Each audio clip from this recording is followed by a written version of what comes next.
Gazzetta, Football Italia, Q titles.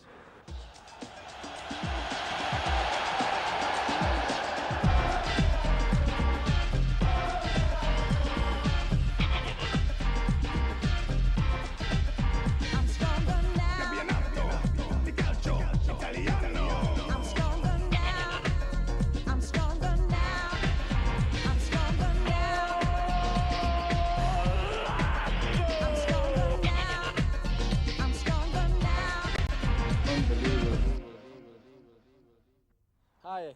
Well, I haven't had too good of a week this week. We got beat again, second game in a row. We've got beat against Foggia. But this week it's my first derby against Roma, and I'm really looking forward to it.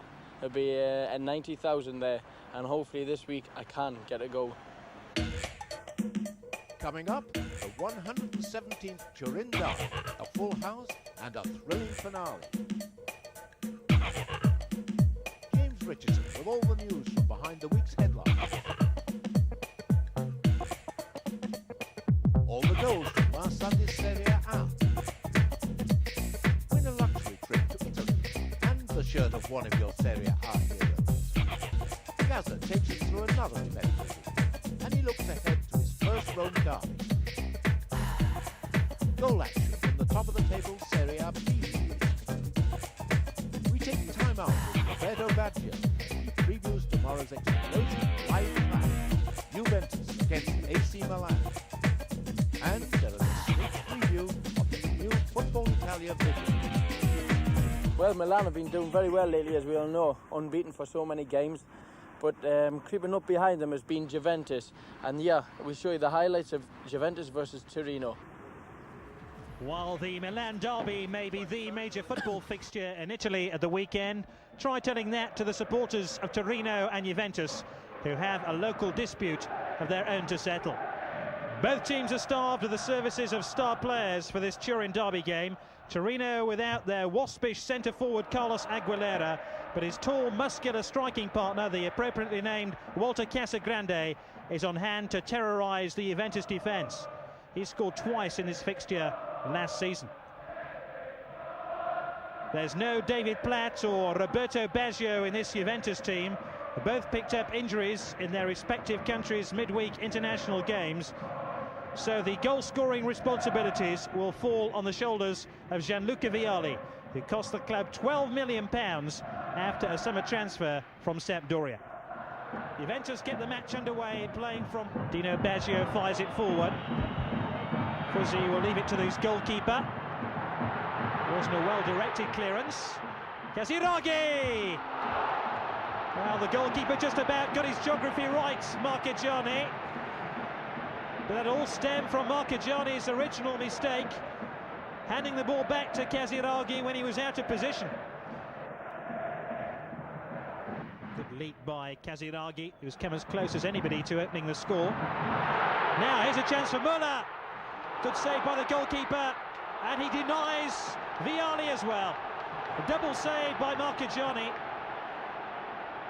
who last week lost the #1 spot in the Italian national team to Pagliuca, but this was two excellent saves. The second, he relied on his reflexes to keep out the shot from Vialli.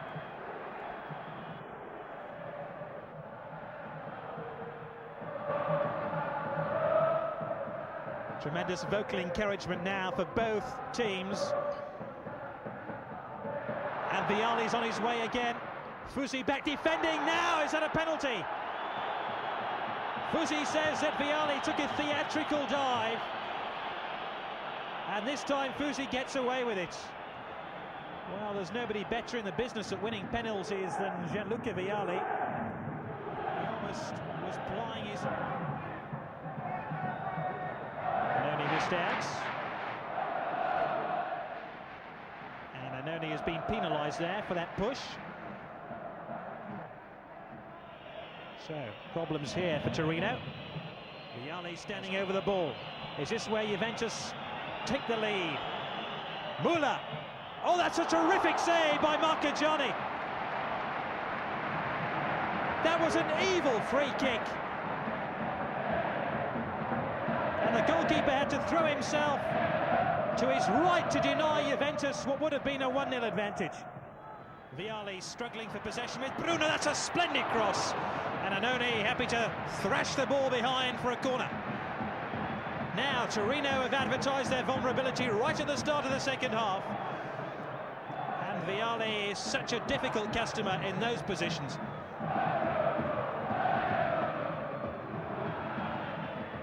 That incident has had the effect of increasing the noise around this stadium. A free header! And that's so close to the opening goal of the game. Casiraghi within a couple of feet of giving his side the lead. Here's Bruno. Oh, Schifo. To Sergio. First time that Torino have managed to string some passes together in this second half. Musi.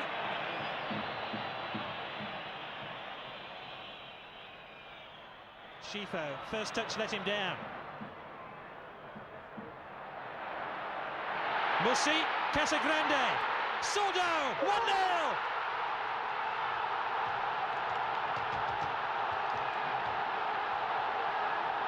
Wild celebrations at the Stadio dell'Alpi because Gianluca Sordo has given his side the lead. Torino able to exert a lot of pressure here on Juventus, and it eventually paid off with this low, accurate shot from Sordo.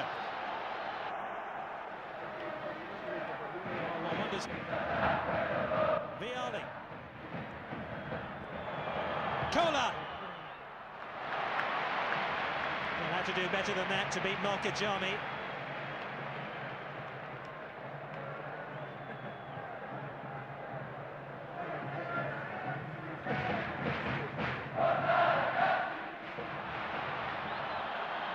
Vialli, oh, he's free this time. That's brilliant. That is absolutely brilliant.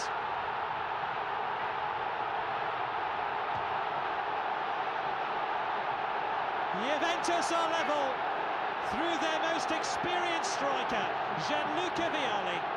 Stole a march on the Torino defence, and look how he held the ball up as the goalkeeper committed himself. 15 minutes left. Plenty of red shirts forward here for Torino, if they can just string a couple of passes together.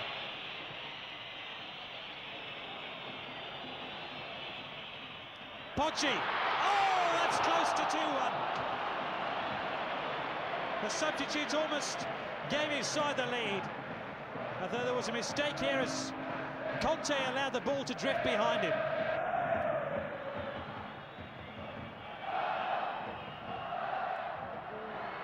Di Canio.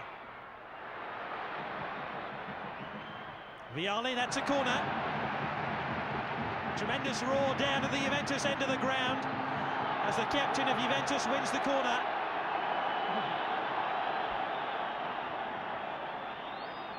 Di Canio, the tricky Juventus winger, will take the corner kick.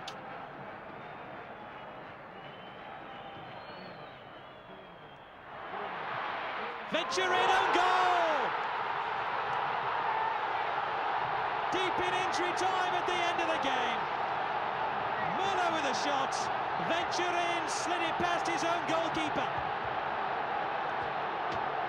It's the knockout punch for Juventus. That's for certain.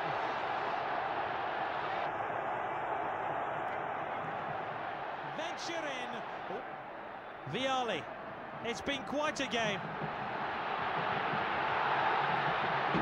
They just can't keep this man quiet. The referee choosing not to play the advantage. Free kick to Juventus. They'll be in no hurry to take it either. Indeed, it's all over. Juventus have won the Turin derby. Well, what a way to look forward to next week's showdown with Milan. The rest of the Serie A goals to come. First, James Richardson with the week's news. Good morning. Well, the good news this week is that despite Milan's dominance so far, the season isn't all over and done with as we had thought previously. The reason for this reprieve was step forward La Signora Juventus.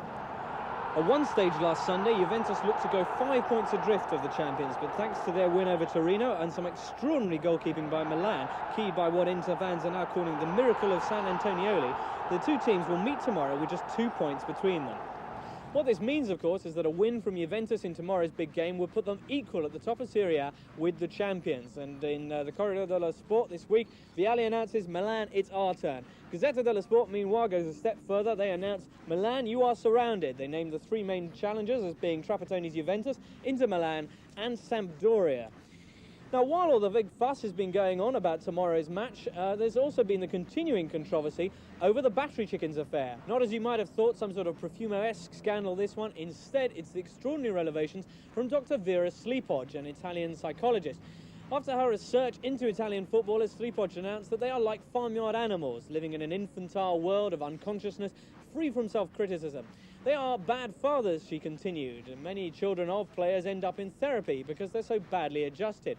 Well, Slipoj has been the subject of a live TV debate on television this week in Italy, and also the Corriere dello Sport has weighed in with this article announcing, psychologist, you're offside, collecting here the angry responses of players like Mancini and Bruno, and also coaches like Mondonico.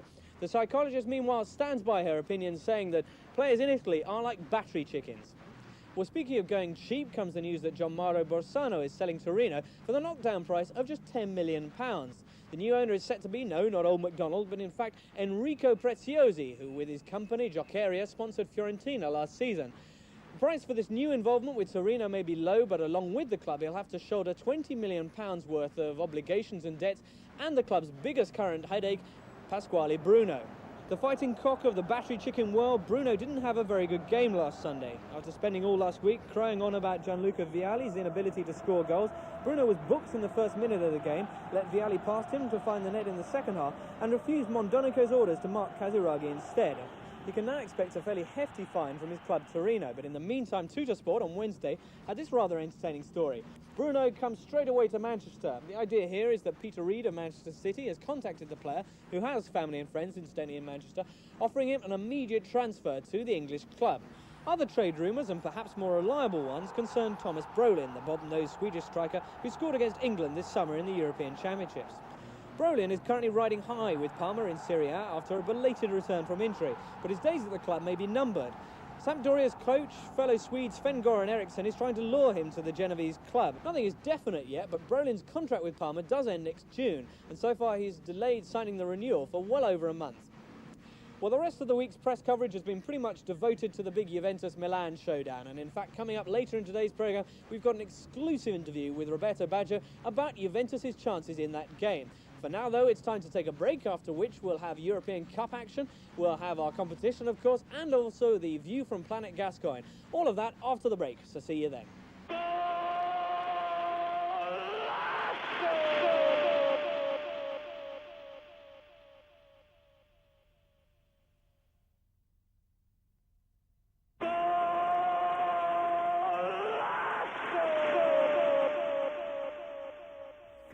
Welcome back. Our competition coming up, but first of all, a look back at the first of Sunday's Serie A goal action with Gary Blue. Fiorentina haven't won in Brescia for over 20 years, but Baiano squandered an opportunity to give the away side an early lead. The highlight of a tight first half arrived just before the break. It's another breathtaking strike from Romanian George Hagi and his third goal of the season. Fiorentina fought back immediately. Stefan Effenberg stinging the palms of Landucci here, before Orlando ended this fine run with the equaliser just after the hour mark. Brescia's defenders allowed the former under-21 international far too much space. Still, his execution was faultless. 1-1 then the final score. Fiorentina slipped to 6th place. Cagliari in the dark strip played host to Parma, who haven't tasted a home defeat since May. Buscedo trying the spectacular here. Parma have found goals hard to come by this season. You can see why. Cagliari offered them a helping hand, though.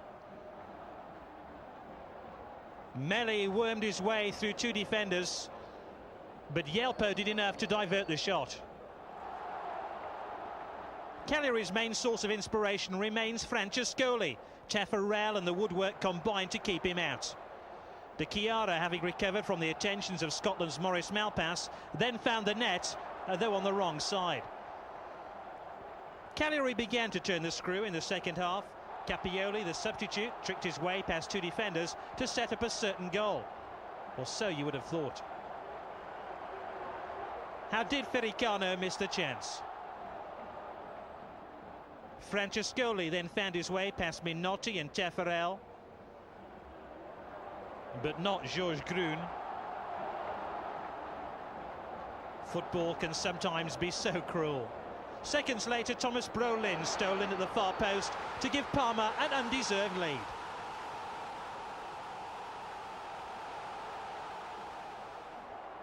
It was Pizzi who crossed for the Swedes' first goal of the season. Cagliari pressed for an equaliser. The evergreen Mattioli set up this Capioli header.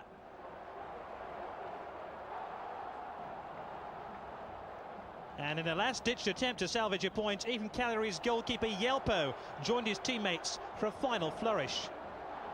It was all in vain. Parma earned their first away points of the season. Beppe Signori led Lazio to his old stamping ground Foggia. The home side dominated the early stages, Igor Kolivanov just slipping on the point of impact. Lazio, without flu victim Fiore in goal, had a good replacement in Orsi, who did well to deny De Vincenzo. Millions of pounds were invested to strengthen Lazio's defence, but their vulnerability is often exposed. Favali here with a needless push on Kolivanov. Penalty.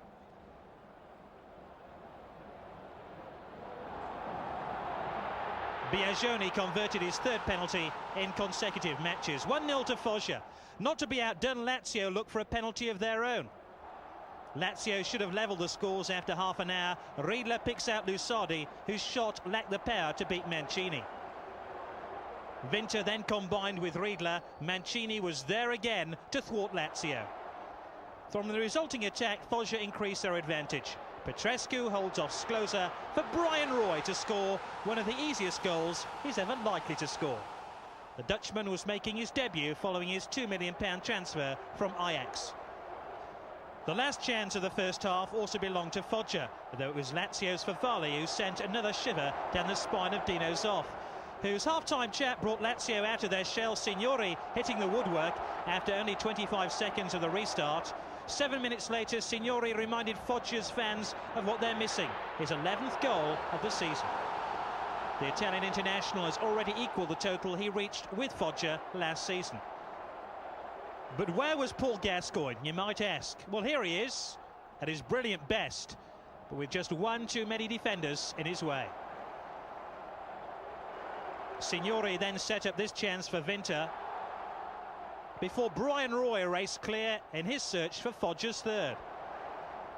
The match was as good as over by the time Di Biagio received a red card for this foul on Fuser. Kolivanov's long-range effort was academic. Foggia win 2-1. Lazio dropped to 10th in the table. At the San Siro, Inter aimed to halt Milan's unbeaten run in the 117th Milan derby in Serie A. After Bianchi went close for Inter, it was Van Basten who missed the best of the early chances. Now that's an unlikely sight. Inter were without Toto Schillaci, and his replacement, Fontalan, was desperately unlucky not to have given his side the lead here. Milan opened the scoring 6 minutes before half-time. Lentini to Van Basten, who tapped the ball back for the world's costliest player to unleash a truly unstoppable shot past Senga. It was a world-class finish from the world's most expensive footballer. Well, now to the game's major talking point. Tossotti, number 2, lost out to Fontalan, but chased the striker back into the penalty area. Fontalan's run culminated in the fall, corner given, no penalty, but Fontalan's was the last touch. It was a strange decision by the referee, who should have cautioned the Inter player for diving if there was no contact. Perhaps an apt reward arrived in the 75th minute. Fontaine again gets the better of Tassotti. And once again the ball reaches to Agostini. The fullback has only one thing on his mind. One suspects the conclusion was the last thing on the goalkeeper's mind. To be fair to Antonioli, the ball did take a bizarre bounce after he dropped the ball. D'Agostini cheekily chanced his luck again. Antonioli on this occasion stood firm. 1-1 the final score. Milan stay unbeaten. More goals later, but now it's competition time here on Gazzetta Football Italia. Win a trip to Italy, a top Italian club shirt, copies of our title music, and Channel 4's new Italian football magazine. Just answer a simple question by ringing us on 0891 333 444. Our live game tomorrow comes from the Delle Alpi Stadium in Turin, home of Juventus, one of the glamour clubs of Italian football. Juventus have won the league title 22 times in their illustrious history, including 4 times in the 1980s. Their last title success came in 1986, when they were inspired by a French star. Was it A. Alain Giresse, B. Jean-Pierre Papin, or C. Michel Platini? The first correct caller picked out by our computer when the lines close next Thursday goes into a winner's draw for a luxury trip to the Italian Cup final. They'll also take home an Italian shirt from one of the leading Serie A teams.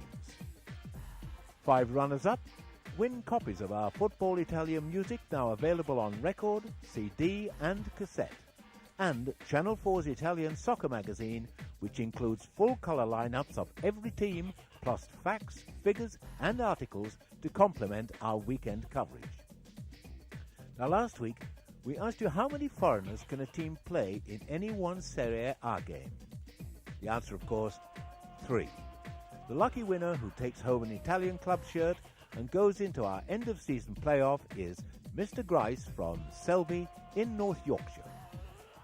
And these 5 runners-up all received copies of our Football Italia music and our terrific new football magazine. For further details of the competition, they're on page 465 of Fortel, Channel 4's teletext service. Although without injured stars David Platt and Roberto Baggio, Juventus got off to a great start in Czechoslovakia when Andreas Müller chipped home a superb long shot after only 23 minutes. The Czechs' offside trap failed, but it seemed as if their goalkeeper's neat header had got them out of trouble in the second half. But they hadn't accounted for Dino Baggio's great vision. His superb volley from all of 40 yards simply stunned the home fans. Although Jan Morossi scored direct from a corner in the final minute, the Czechs face a difficult return in Turin.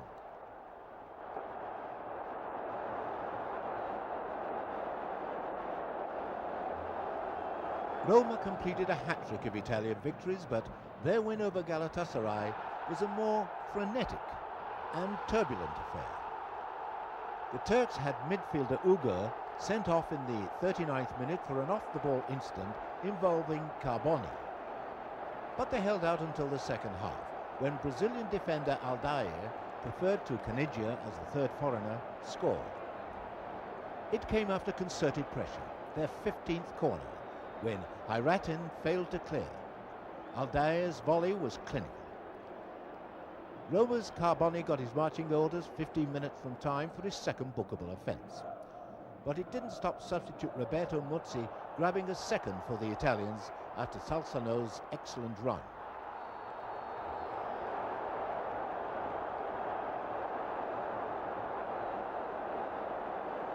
The Turkish international Hakan pulled one back for the visitors.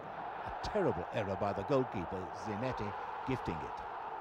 But in injury time, Aldair scored his second, a 25-yarder, crushing in off the post to give Roma a 3-1 lead to take into the second leg. So, a good week for Italian clubs. But how's it been for Paul Gascoigne? Well, my week, as you all know, started very well. A great win for England. Then I come and we travel to Foggia. Nowadays, teams like Foggia and Indonesia are not going to be any easy turnover.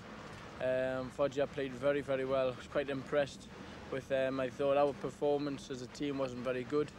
You know, I think when we go to games like this, we have to pull our sleeves up and buckle in, you know, because there's games where you can't play nice football all the time. And it was another defeat for us, and that's 2 defeats in a row. I think we're playing as bad as Roma at the moment. The derby, I think, in Rome is one of the biggest in the world, if not is the biggest. Roma versus Lazio. You know, they never stop talking about it all day, all night, you know, wherever they go. So I'm finding it hard to go out, so I'm just sitting in the house for a week. There's going to be about 90,000 people there. And the atmosphere before the game is incredible. Pigeons, little white pigeons fly over the place, and they hand out flags to everyone, and I'm really looking forward to it. And every week I've been talking about scoring goals here and there, and I just seem to be scoring in England now. I hope, and I only hope that I scored a goal against Roma Sunday. Got a goal against Seville, nice dribble, and on Sunday I had a similar sort of situation. Got past a couple of players and the keeper come out, but I just didn't have enough energy to go that little step further to try and put the ball in the back of the net. Or did I see the 2 guys and my friends, I just said, but you know, it's what I'm pleased with is that I can now, when I beat a player, get away from him that extra couple of yards, and I hope I can keep it like that for a long time. Well, we returned to training on Tuesday with Lazio. It was incredible seeing some of the supporters shouting abuse to what do you say, Lazio. I was surprised to see Zoff get some stick off the fans. You know, they were asking for his head and wanting him sacked and that, which I feel very sorry for, because there's only been 10 games and we've only been defeated 3 times. 2 of them have been away from home. I only hope that, you know, they keep off his back and give him time, and hopefully get things right. But as I say, things in Italy are very different, and it's become a shock to me. I've been going out and people have been stopping the cars, shouting, beeping the horns. It's incredible. Going to restaurants, you know, and all they want to talk about is the derby. So hopefully we can win, because for me, and I'm not just saying this Sunday is like life or death, and hopefully after Sunday I'm still alive. Ciao and arrivederci. This is the match of the year, at least in Rome. Well, I mean, not only Rome, also in Milan, Turin, and in all the places where there are 2 teams. But Rome is somehow particular, because in effect the rivalry between Lazio and Rome supporters is something which goes beyond an imagination. In this match, there will not only be the 2 points to add to the table, but it is also an occasion, an opportunity for both teams to give a new sense to the season. Even if one of the opponents is first on the league and the other one is the last, still you cannot say that the one first on the league is going to win. Because the derby is different. Sunday will just be the 11th match of the year. Certainly a winning will give more enthusiasm and would ease out the proceeding of the season. But in effect, if we do not win on Sunday, this doesn't mean that our season is going to be a failure. The club position has been made very clear by the President Cragnotti and by the General Manager Bendoni and all the other Lazio officials. Even if in the event that we do not win, or that even we do not draw, nothing is going to change.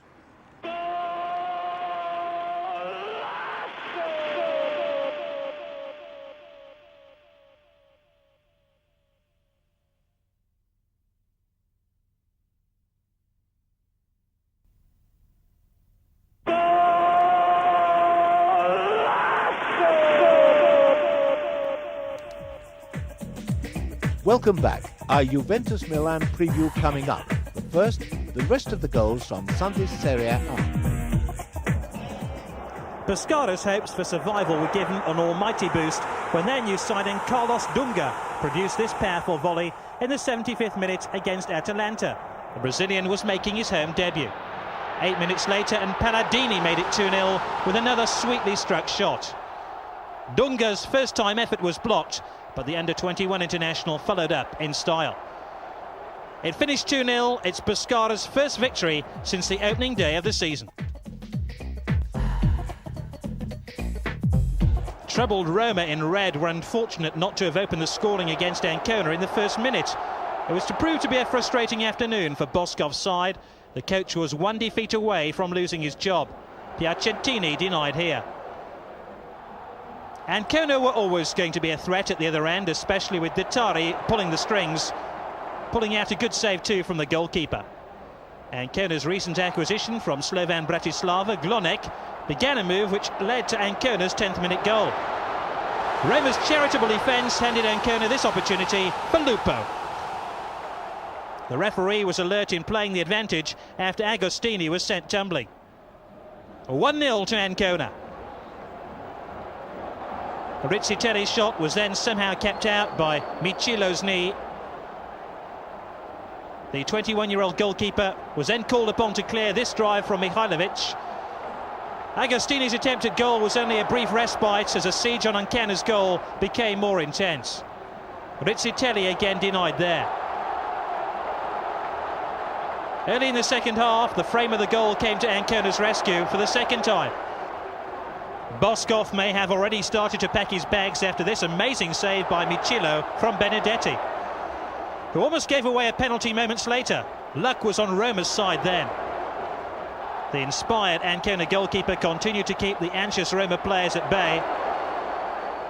And even if he didn't, the woodwork seemed to have taken a considerable dislike to the men in red. Boscov brought on Carnevali for the last 20 minutes, who was doing his best to bring Roma level. But it took a defender, starting only his 13th game in 2 seasons, to bring delight and relief to the home fans. It proved to be lucky 13 for the sweeper Comi. Michilo, who had a splendid game, showed his one sign of youthful exuberance. Maybe he should have caught the cross.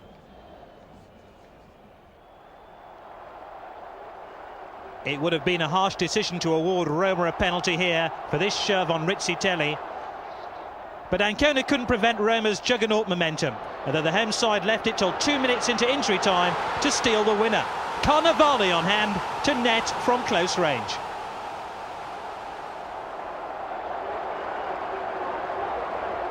The goalkeeper's inexperience is to the fore again. After making an excellent stop, he taps the ball into Carnevali's path. Final score 2-1. Boscov can breathe a sigh of relief.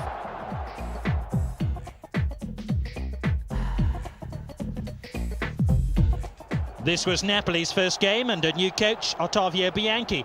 He might have hoped for easier opponents than Sampdoria, who almost took the lead early on through Chiesa. When things aren't going your way in football, you soon know about it. The width of the upright denies Careca from an opening goal. Not too many weeks ago, Fonseca couldn't stop scoring goals. Now Serie A's goalkeepers are taking their revenge. They've been working on this one down at Sampdoria's training ground for several weeks now. I don't think Mancini's miss was part of the sequence. This has to be one of the outstanding goalkeeping saves of the season. Galli's reflexes denying Chiesa.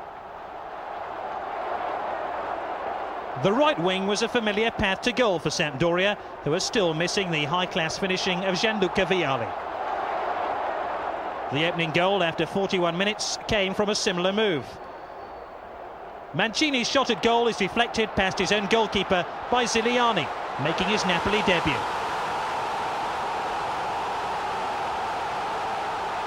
When Ziliani signed from Brescia, the last thing he wanted was to be helping the opposition from day one. Second half now, and Jugovic was prepared to exploit the inside right channel, denied here by Galli. But shortly afterwards, Jugovic wasn't to be denied. The former Red Star player with a Red Star finish to make it 2-0.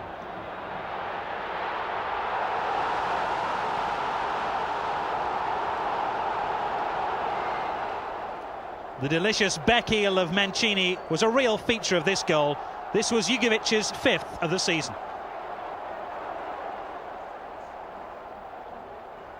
Now this was the incident which angered Napoli. Turn drives the ball in, and number 2 Ferrara turns the ball over the line.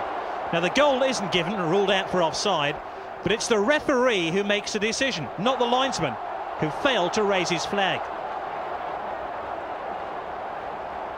On the slow-motion replay, it's interesting to note the position of the linesman as number 8 Jugovic plays the ball out to defence. He's still running away from play. The referee's in a worse position than his colleague, and yet he makes the eccentric decision. 12 minutes left and Sampdoria score their third. It's a result of a move spanning 3/4 of the length of the field.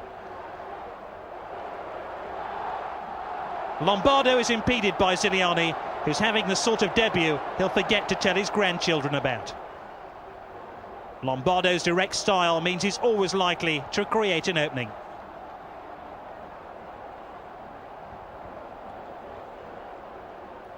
Mancini's confident spot kick makes it 3-0 to Sampdoria. Lombardo's header then skimmed the top of the crossbar. If only Napoli could have found a goal an hour earlier, all might have been so different. Fonseca's shot deflects off Manini after 89 minutes to make the score 3-1.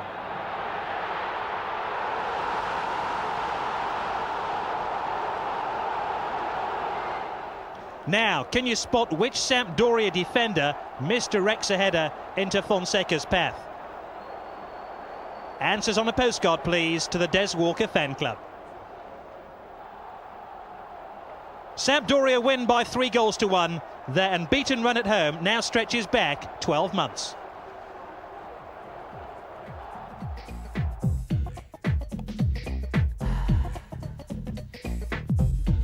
The match between Udinese and Genoa in the red and blue turned into an ill-tempered game marred by 2 sendings off. Genoa had the best of the early part of the match. This is Dobrovolsky wastefully shooting over. Our cameras failed to catch why Torrente was sent off for his part in this incident. The referee was more eagle-eyed, reaching for his red card. Torrente gave a fair impression of a father whose children had been taken into local authority care. With just 10 men, Genoa didn't abandon their attacking principles, and perhaps were unlucky when Arco, making his debut, failed to win a penalty. But from then on in, it was all Udinese, who had a goal ruled out here for offside. The replay shows it was a marginal decision when Branca heads the ball in. But the opening goal wasn't long in arriving. Mate had options to his left and right, but straight ahead was his chosen path. Most players would have given a simple pass to the right, but not Mate. The sliding Balbo causes more confusion in the penalty area.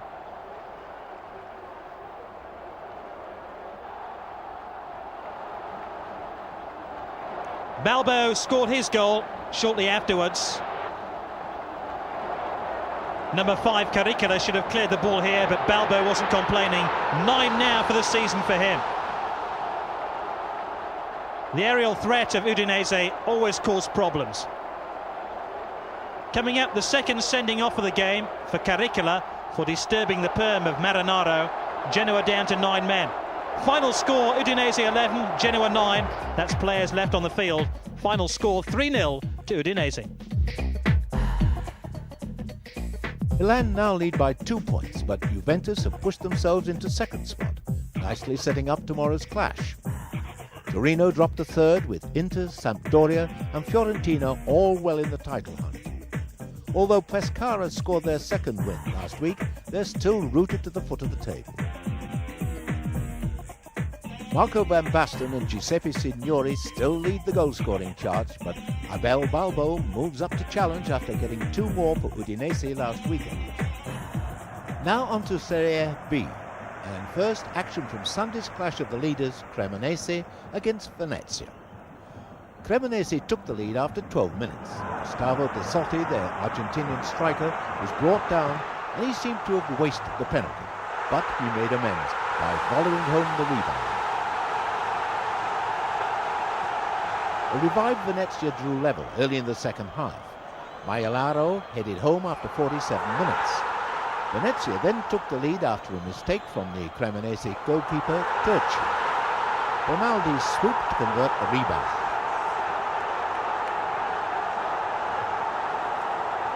Cremonese fought back to draw level after 64 minutes with this header from Andrea Tentoni.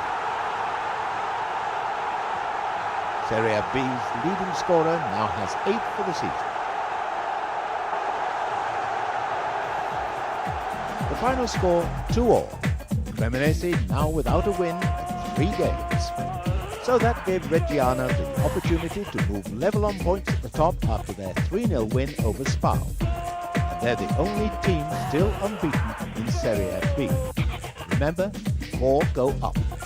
The only unbeaten side in Serie A, of course, are AC Milan.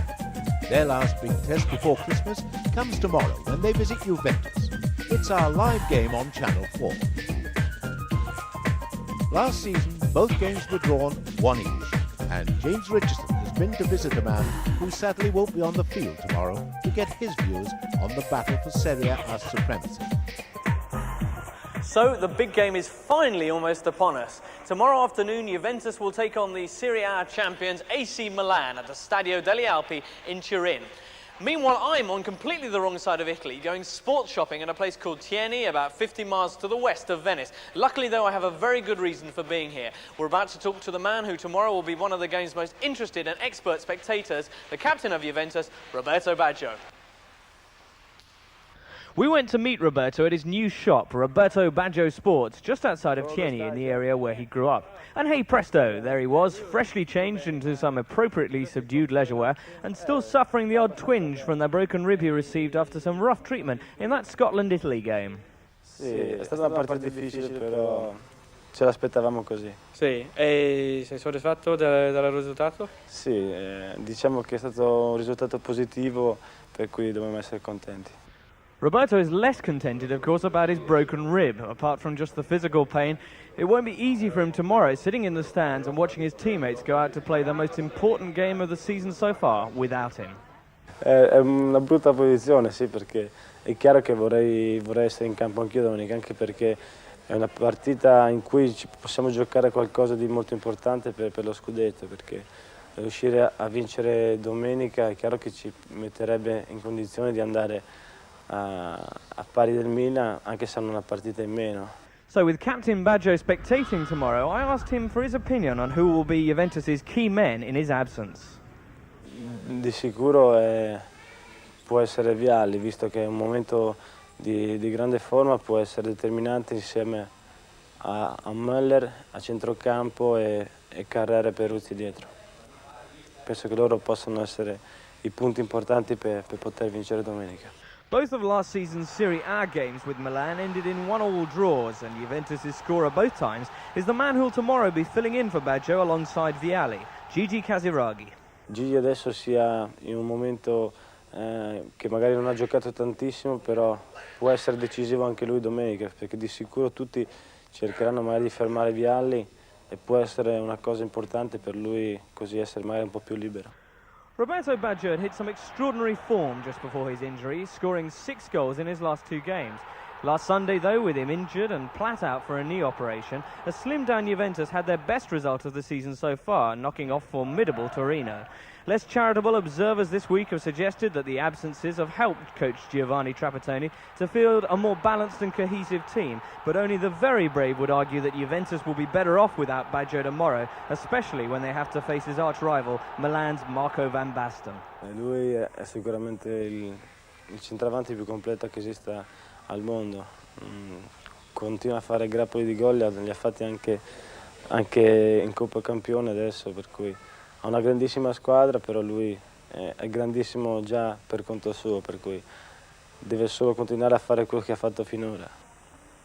Io credo che un grandissimo punto di forza del Milan sia Rijkaard. Io credo che magari non sia considerato per quello che vale effettivamente, che personalmente credo che Rijkaard sia un giocatore insostituibile in questa squadra. Beh, di sicuro Gullit ha fatto delle cose importantissime, ha lasciato dei ricordi incredibili. Lui si conosce di più e ha ancora più fama magari di Rijkaard, però per conto mio Rijkaard è stato forse sottovalutato per quello che ha dato. Since Roberto will be enjoying the view from the stands tomorrow, we asked him to join the ranks of Italy's amateur football coaches, there are 56 million of them at the last count, and give us his game plan on how to stop Milan. Ma io credo una cosa, il Milan è talmente forte che se ti metti a giocare a viso aperto ti può massacrare. La prima cosa che farei per fermare il Milan sarebbe di giocare in pressing in pratica tutto il campo, perché loro sono abituati a farlo, però forse sono meno abituati a dover giocare contro squadre che fanno pressing. Io così preparerei la mia squadra proprio a stargli addosso dall'inizio alla fine. È chiaro che dovresti impostare la squadra su un gioco corto, una squadra molto corta, e come ho detto prima riuscire a fare il pressing, cioè non li fare ragionare, perché loro se hanno la possibilità di ragionare già sono bravi tecnicamente. Tatticamente si sanno muovere molto bene senza palla, per cui metterebbero in difficoltà chiunque. Well, funnily enough, Baggio almost ended up at Milan himself when he was still the bright young star of Fiorentina. Before his record-breaking transfer to Juventus in 1990, Roberto had reached a personal agreement with the Milan management for a move to the club. Sì, avevano parlato, c'erano stati dei contatti, però io ero già stato venduto da un anno alla Juve, per cui il Milan, quando ha saputo questo, si è tirato via subito dalla trattativa. Ogni tanto ci pensi perché è normale, però io adesso vivo una realtà diversa e sto bene con questa. One thing a place at Milan would almost certainly have meant, though, is the odd title or two, something Roberto's career is conspicuously without. As his critics are quick to point out, much as he may play like a champion, Baggio is a footballer who still never won a cup final or a championship. Sì, infatti, è quello che purtroppo manca, è qualcosa di importante, è una vittoria, però credo che a 25 anni c'è ancora tanto tempo per poterla fare. Juventus spent over £30 million this summer in the hope of bringing the Serie A title home this season. So far, though, they've been overshadowed again by Milan's dominance. Tomorrow comes a head-on clash that Juventus really can't afford to fail if they're serious about the championship. Penso di sì, perché domenica la partita è importantissima, c'è in palio una grande fetta del campionato, per cui io consiglierei a tutti gli amanti del calcio di guardarla. Sarà decisivo? Ma decisivo no, ma importantissimo di sicuro, soprattutto per la Juve. Ok. Well, a successful day. I spoke to Roberto Baggio and I found that matching Juventus scarf and shell suit I've always wanted. All set then for tomorrow. Milan with that chance to knock off yet another competitor. Juventus with that chance to regain their traditional place at the top of Serie A. Remember, it's live tomorrow on Channel 4. Theme music to Gazzetta Football Italia is out now, and if I was you, I would go and get it. It is called I'm Stronger Now by Definitive 2. It's very good. Go and get it. Don't miss it. Ciao.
I'm stronger now than I've ever been before.